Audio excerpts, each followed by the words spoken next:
किसी का बाप का लॉ, किसी का मौसी का लॉ, किसी का पप्पा का लॉ एक होना चाहिए। जाति में बंटवारा करो। कौन सा लॉ है? लॉ है क्या हमारे देश में? वो नेता लोग कमाएंगे, नीचे किसी को फायदा होने वाला नहीं है। हम दो हमारे दो और सबके लिए सिमिलर रूल। ब्रिटिश टाइम के है सारे, गवर्नमेंट कुछ नहीं कर सकती है।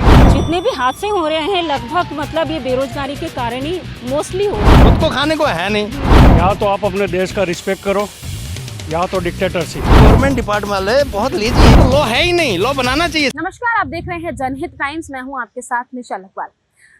आज हमारा जो टॉपिक है वो है लॉ एंड ऑर्डर। हमारे देश का लॉ एंड ऑर्डर कैसा है, जनता से हम इसी विषय को लेकर जनता के बीच आए हैं। क्यों? क्योंकि हम सब जानते हैं कि अगर एक देश को सुचारू रूप से चलाना है तो उसमें एक लॉ एंड ऑर्डर जो है वो कितना महत्वपूर्ण होता है।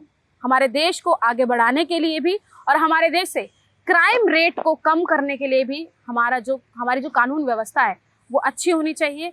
उसमें क्या कुछ काम या क्या कुछ बदलाव जो है वो होने चाहिए, ये सवाल लेके आज हम जनता के बीच आए हैं। जनता से जानेंगे कि आखिर वो हमारे देश भारत की लॉ एंड ऑर्डर को किस तरीके से देखती हैं और अगर कुछ कमियां हैं तो क्या बदलाव होने चाहिए और इसे और सही से चलाने के लिए क्या कुछ चीज़ें जो है वो सरकार को लागू करनी चाहिए। तो चलिए जनता के बीच चलते हैं और जानते हैं उनकी राय।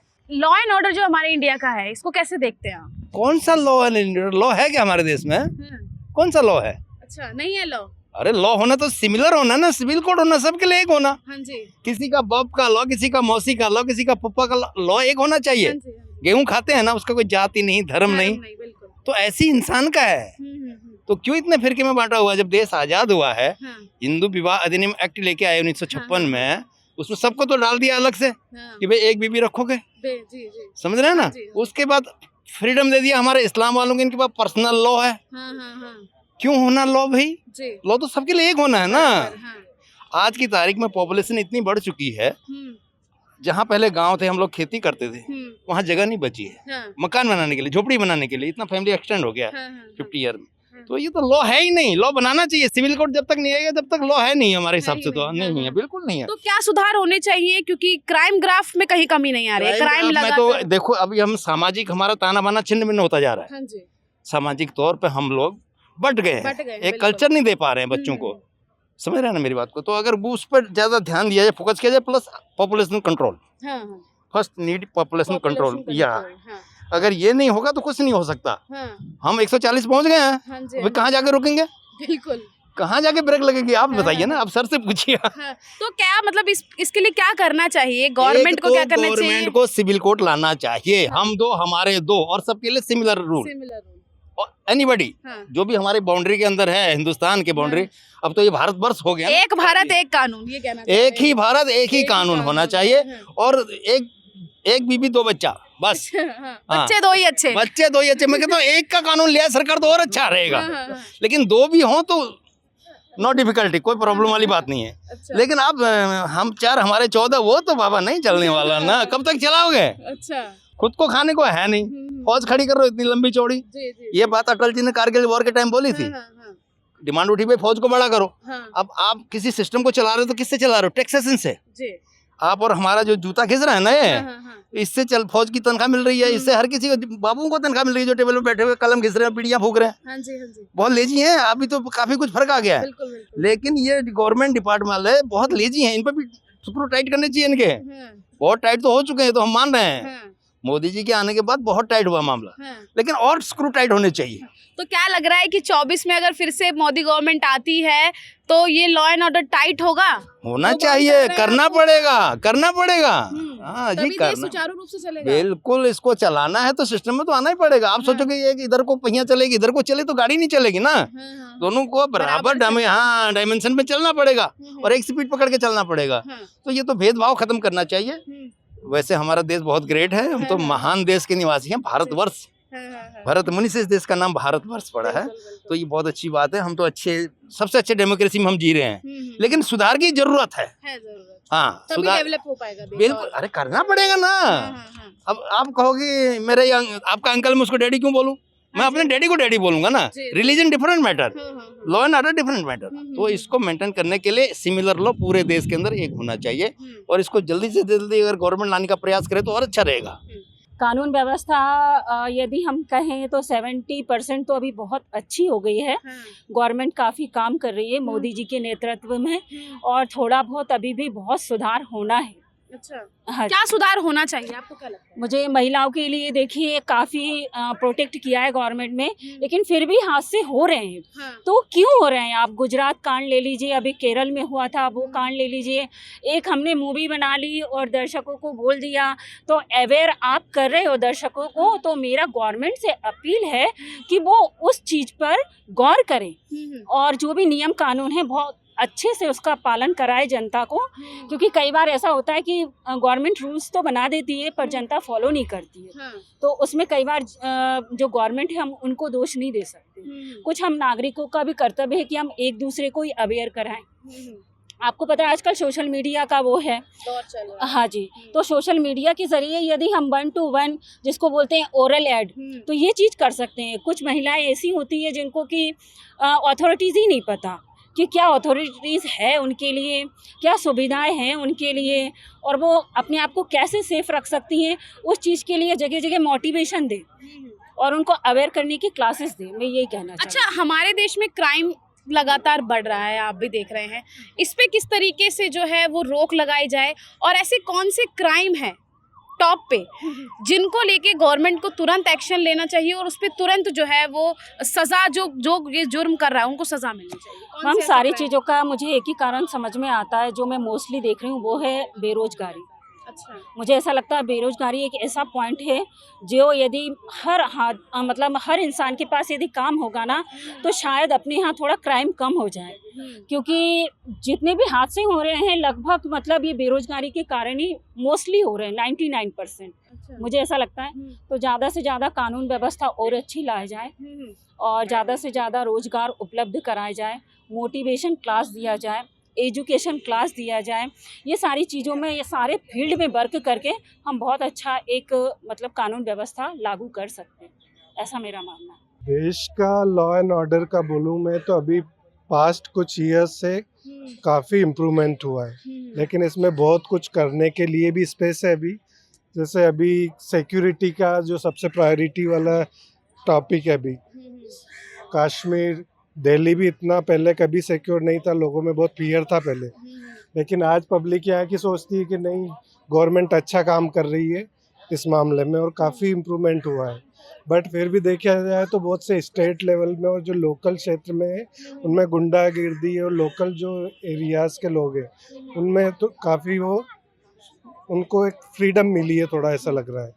मणिपुर की सिचुएशन है, वहाँ भी काफ़ी टाइम से गवर्नमेंट ट्राई कर रही है लेकिन उसका भी कोई रिजोल्यूशन नहीं दे पा रही है। तो ऐसे काफ़ी सारी चीज़ें हैं, लेकिन मैं ये लूँगा कि थोड़ा पॉजिटिवली कि इनका इम्प्रूवमेंट हुआ है, लेकिन बहुत कुछ इनको आज भी करने की ज़रूरत है। अच्छा, आपके हिसाब से क्या चेंजेस होने चाहिए? क्योंकि अगर नॉर्मली बहुत हाई लेवल के क्राइम्स की अगर बात की जाए, लाइक मर्डर हो गया, रेप हो गया, स्नैचिंग जो है वो आम बात आजकल हो गई है, इनमें किस तरीके, क्योंकि हम भी देखते हैं, हमने पहले भी कई बार देखा है कि जो रेप केसेस होते हैं उनके जो दोषी होते हैं सालों लग जाते हैं, उनको सजा नहीं मिल पाती। ये एक बहुत अच्छा पॉइंट आपने निकाला है कि एक तो अपना जो न्यायालय है उनमें लोगों को इतने सालों तक वेट करना पड़ता है कि वो सारे परेशान हो जाते हैं उनके चक्कर काट काट के, कभी वकीलों के और कोर्ट कचहरी से परेशान हो जाते हैं, उनको जस्टिस मिल नहीं पाते।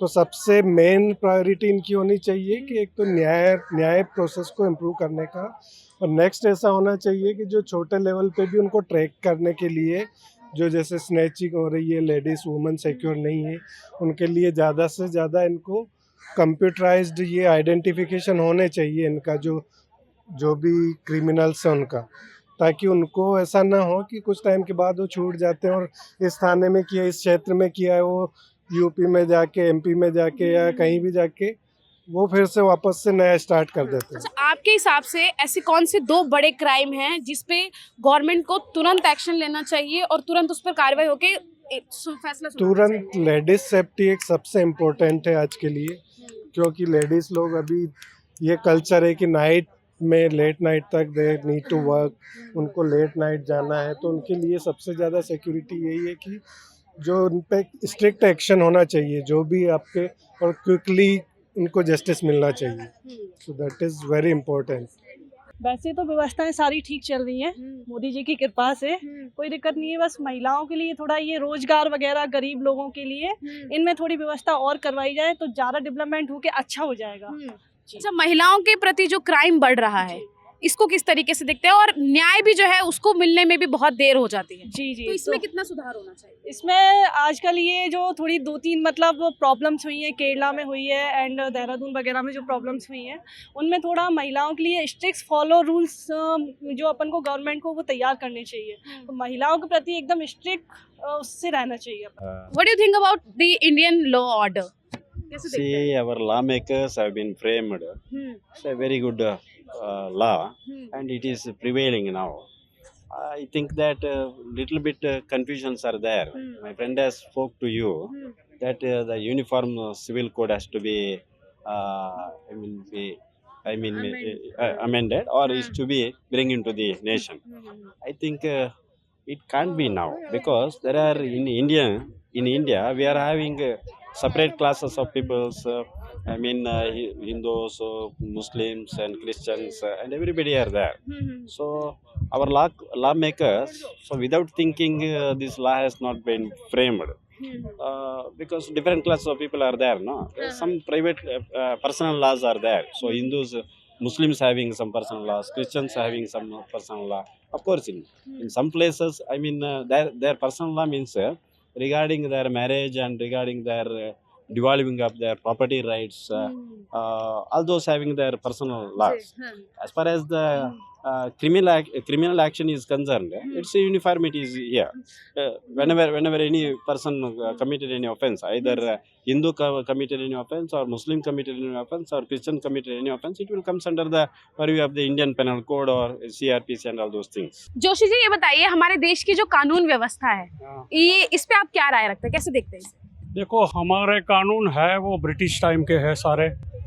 जैसे जैसे ज़रूरतें बदलती, जनसंख्या बदलती है, जातिवाद बदलता है, धर्मों के आधार पर बढ़ता है देश, तो उसके हिसाब से नए कानून, वन नेशन वन कानून होना चाहिए हर एक आदमी के लिए। जी जी जी।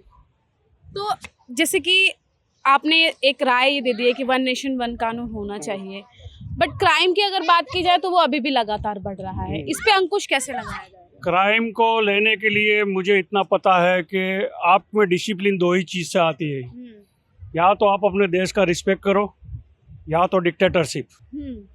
हम रिस्पेक्ट से करने से तो दूर रहे, इसीलिए क्राइम बढ़ता है। और लोकशाही में डिक्टेटरशिप आ नहीं सकती है, इसलिए आदमी को अपने आप ही समझ के कानून के ऊपर कंट्रोल लाना चाहिए, और इसे अपनी सोच बदलोगे तो ज़रूर क्राइम में कंट्रोल आएगा। सोच बदलने की बात तो सर सभी करते हैं, लेकिन कैसे बदलाव होगा? क्योंकि हम पहले भी, चाहे जो पहले की गवर्नमेंट की बात कर लो या आपकी गवर्नमेंट की बात कर लो, क्राइम एज इट इज़ है, कम नहीं हो रहा है, ग्राफ लगातार बढ़ रहा है, चाहे फिर वो वुमेन्स को लेकर हो या फिर किसी और चीज़ को, या हिंसा की बात क्यों ना कर लो। इस पे कैसे अंकुश लगाया जाएगा? क्या कदम गवर्नमेंट को उठाने चाहिए जिससे कि हमारे देश की एक और ये बात हो कि नहीं, भारत का कानून व्यवस्था भी अब ऐसी है कि ऐसी व्यवस्था दूसरी जगह भी लागू है? देखो मैडम, अकेली गवर्नमेंट कुछ नहीं कर सकती है। हम जनता के बीच में आए हैं उनसे जानने की आखिर जनता क्या सोचती है। हम इंसानों और देश के नागरिक को भी सोचना पड़ेगा। क्राइम के बाबत में जब तक थ्रेट नहीं आएगा तब तक क्राइम बढ़ता ही जाएगा। चाहे औरतों के ऊपर जुल्म की बात करो या लूटमारी पॉकेटमारी की बात करो, उसमें गरीबी कहीं काम नहीं आती। गरीब के लिए गवर्नमेंट काफ़ी कुछ करती है, मुफ्त अनाज वगैरह, बराबर है। हर काम को हाथ काम दो हर इंसान को, वो इतना ही पॉसिबल नहीं कि सबको गवर्नमेंट जॉब नहीं मिलेगी। जितने में उतने आदमी संतुष्ट रहेगा तो क्राइम अपने आप नीचे आएगा। महिलाएं हमारे देश की मोर देन 50% आबादी है। माँ, बहन, बेटी तीनों इतने रिस्पेक्टेबल है और सैल्यूटेबल है कि इसकी वजह से ही हमारा घर चलता है, हमारा समाज चलता है, हमारा देश भी चलता है। तो मैं ज़रूर चाहूँगा कि महिला को ज़्यादा रिस्पेक्ट मिले। अभी जो कानून लाया है उसमें भी विपक्ष पार्टियाँ बोलती है कि भाई जाति में बंटवारा करो, शेड्यूल को दो, ओबीसी दो। जितना जाति में आप बदलाव करोगे, नहीं कि मैं ब्राह्मण हूँ इसके लिए नहीं कहता हूँ, मैं जितना जाति में बदलाव करोगे वो नेता लोग कमाएंगे, नीचे किसी को फायदा होने वाला नहीं है। As a human, as a lady को ही रिस्पेक्ट करो आप, उनको बदलो मत। जब पढ़े लिखे लोग आएंगे राजकारण में या पॉलिटिक्स में या संसद में तो काफ़ी अच्छा सुधार होगा। इसके लिए पढ़ाई होनी जरूरी है। शिक्षा भी होनी चाहिए, शिक्षित होना चाहिए। तो आपने देखा है कि जो जनता है हमारे देश की, भारत की जो जनता है, वो हमारी कानून व्यवस्था को लेकर क्या राय रखती है। वन नेशन वन कानून की डिमांड जो है वो रखी गई है, साथ ही पॉपुलेशन का भी एक बड़ा मुद्दा जो है वो हमारी कानून व्यवस्था में बहुत अहम भूमिका निभाता है। तमाम सवाल जो हैं वो जनता ने सरकार के लिए रखे हैं और सजेशन भी दिए हैं कि आखिर हमारे देश की कानून व्यवस्था को और स्ट्रॉन्ग बनाना है तो क्या कुछ होना चाहिए और क्या क्या भागीदारी जो है वो जनता और सरकार दोनों को मिलकर करनी चाहिए। आप इस मुद्दे पर क्या सोचते हैं, क्या राय रखते हैं, कमेंट बॉक्स में अपनी राय हमें ज़रूर बताइएगा। फिलहाल के लिए बस इतना ही। कैमरा पर्सन सागर के साथ मैं निशा लखवाल, जनहित टाइम्स, दिल्ली।